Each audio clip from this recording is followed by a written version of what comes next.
Hello, എല്ലാവർക്കും നമസ്കാരം. അപ്പം ഇന്ന് ഞാൻ വെക്കുന്നത് ക്യാരറ്റ് തൈര് കറിയാണ് കേട്ടോ. അപ്പം അതിന് വേണ്ടുന്ന സാധനങ്ങൾ നമുക്ക് നോക്കാം. അതിനായി ഏറ്റവും ആദ്യം തന്നെ ഞാൻ എടുത്തത് പിന്നെ തൈരാണ്. നല്ല പുളിയുള്ള തൈര് വേണം ഇതിനെടുക്കാൻ വേണ്ടിയിട്ട്. ഇത് ഏകദേശം 1/2 ലിറ്റർ തൈരുണ്ട്. പിന്നെ വേണ്ടുന്നതാണ് ഏറ്റവും പ്രധാനമായിട്ട് 2 ക്യാരറ്റ്, പിന്നെ 2 തക്കാളി കൂടെ ചേർക്കുന്നുണ്ട് അതിൻ്റെ കൂടെ, പിന്നെ ഒരു വലിയ സവാള, പിന്നെ വെളുത്തുള്ളി വേണം. വെളുത്തുള്ളി ഞാൻ ഇത് മുഴുവനായിട്ട് എടുക്കൂല, ഇതിൽ നിന്ന് കുറച്ചേ എടുക്കൂ, ഒരു 6-7 അല്ലി എടുക്കൂലൂ. ഇത് ചതച്ചിടാൻ വേണ്ടിയിട്ടാണ്. അതുപോലെ തന്നെ 2 പച്ചമുളക് എടുത്തിട്ടുണ്ട്, ഒരു കഷ്ണം ഇഞ്ചി, പിന്നെ 1/4 ടീസ്പൂൺ ഉലുവ, അതുപോലെ തന്നെ 1/4 ടീസ്പൂൺ കടുക്, പിന്നെ ഒരു 2-3-4 വറ്റൽമുളക് എടുത്തിട്ടുണ്ട്. അതുപോലെ തന്നെ 2-3 തണ്ട് കറിവേപ്പില എടുത്തിട്ടുണ്ട്. അപ്പോൾ നമുക്ക് ഏറ്റവും ആദ്യം ഈ ക്യാരറ്റൊക്കെ നമുക്ക് നന്നായി ഒന്ന് ചോപ്പ് ചെയ്തെടുക്കണം, തോല് കളഞ്ഞിട്ട്. അപ്പോൾ ക്യാരറ്റും ഉള്ളിയെല്ലാം നന്നായിട്ട് കണ്ടില്ലേ, വളരെ പൊടിയായിട്ട്, എത്ര പൊടിയാക്കാൻ പറ്റുമോ അത്രയും നന്നായിട്ട് ചോപ്പ് ചെയ്ത് എടുത്തിട്ടുണ്ട്. പച്ചമുളക് ഞാനിതാ ഈ നീളത്തിലാണ് പിന്നെ മുറിച്ചെടുത്തത്. പിന്നെ തക്കാളി പിന്നെ ഞാൻ വേറെ തന്നെയാണ് വളരെ പൊടിയായിട്ട് അരിഞ്ഞിടുന്നത്. ഇനി നമ്മൾക്ക് ഇതിൽ പിന്നെ ഒരു ബൗളിലേക്ക് ഒന്ന് മാറ്റി കൊടുക്കണം. അപ്പോൾ ബൗളിലേക്ക് മാറ്റി കൊടുത്തിട്ട് കുറച്ച് ഉപ്പ് കൂടി ഇട്ടിട്ട് നന്നായി ഒന്ന് കൈ കൊണ്ട് തിരുമ്മി ഒരു 1/2 മണിക്കൂർ ഒന്ന് വെക്കണം. അതിൽ കഷ്ണത്തിന് ഉപ്പ് പിടിക്കാൻ വേണ്ടിയിട്ടാണ് അതങ്ങനെ വെക്കുന്നത്. അപ്പോൾ ഇതെല്ലാം ഒന്ന് നന്നായിട്ട് കൈ കൊണ്ടൊന്ന് നമുക്ക് തിരുമ്പി എടുക്കാം. ക്യാരറ്റും തക്കാളിയും പിന്നെ ഒനിയനും പച്ചമുളകും എല്ലാം ചെറുതായി ചോപ്പ് ചെയ്തെടുത്തതിന് ശേഷം ഞാൻ നന്നായിട്ട് അതിലേക്ക് കല്ലുപ്പ് ഇട്ടിട്ട് നന്നായിട്ട് ഒരു 1/2 മണിക്കൂർ കഴിഞ്ഞിട്ടുണ്ട് മിക്സ് ചെയ്ത് വെച്ചിട്ട്. അപ്പോൾ അതിനൊക്കെ ഉപ്പെല്ലാം പിടിച്ചിട്ടുണ്ടാവും. ഇനി നമുക്ക് അതിൻ്റെ വറവ് തയ്യാറാക്കാം. ഈ വറവ് തയ്യാറാക്കാൻ വേണ്ടിയിട്ട് ഞാൻ ഒരു പാത്രം അടുപ്പത്ത് വെച്ച് ചൂടാക്കിയിട്ടുണ്ട്. അതിലേക്ക് നമുക്ക് 1 ടേബിൾ സ്പൂൺ വെളിച്ചെണ്ണ ഒഴിച്ചു കൊടുക്കാം. ചൂടായ വെളിച്ചെണ്ണയിലേക്ക് ഉലുവ ഇട്ട് കൊടുക്കാം. അതിൻ്റെ കൂടെ തന്നെ കടുക്, കറിവേപ്പില,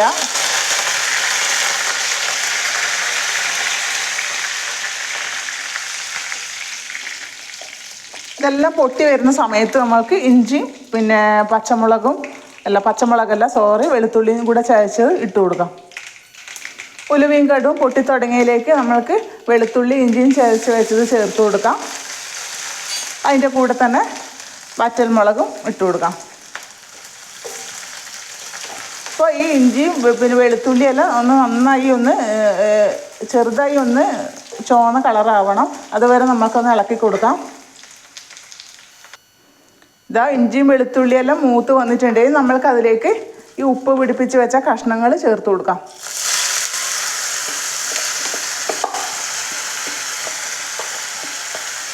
നന്നായി ഒന്ന് മിക്സ് ചെയ്തെടുക്കാം. ഇതിലേക്ക് ഒരു പിഞ്ച് മഞ്ഞൾപ്പൊടിയും കൂടെ ചേർക്കുന്നുണ്ട്. മഞ്ഞൾപ്പൊടി ചേർക്കണമെന്നില്ല, ക്യാരറ്റിൻ്റെ കളർ തന്നെ മതിയാവും. ഇതാ ഒരു പിഞ്ച് മഞ്ഞൾപ്പൊടി ചേർത്ത് കൊടുത്തിട്ടുണ്ട്. ഇതിനെ നന്നായി ഒന്ന് മിക്സ് ചെയ്തെടുക്കാം.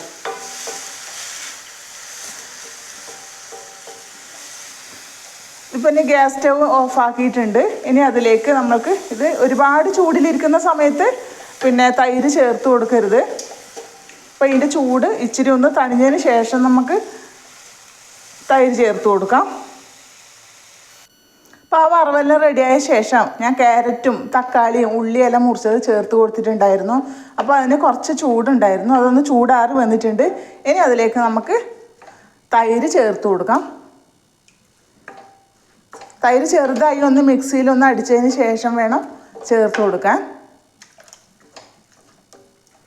ഒഴിച്ച് കൊടുക്കുന്തോറും ഒന്ന് നന്നായിട്ട് മിക്സാക്കി കൊടുക്കണം. അപ്പോൾ ഇത് പിന്നെ നമ്മൾ ആദ്യം ഉപ്പിട്ടിട്ടുണ്ടായിരുന്നല്ലോ ആ കഷ്ണത്തിനൊക്കെ പിടിക്കാൻ വേണ്ടിയിട്ട്. തൈര് കുറച്ച് ചേർത്തതിന് ശേഷം കുറച്ച് കുറഞ്ഞിട്ടുണ്ടോ നോക്കണം. കുറഞ്ഞിട്ടുണ്ടെങ്കിൽ ഉപ്പിട്ട് കൊടുക്കാൻ മറക്കരുത്. അപ്പോൾ ഇച്ചിരി ഉപ്പ് കുറഞ്ഞിട്ടുണ്ട്, ഇനി നമ്മൾക്ക് ഉപ്പ് കുറച്ചിട്ട് കൊടുക്കാം.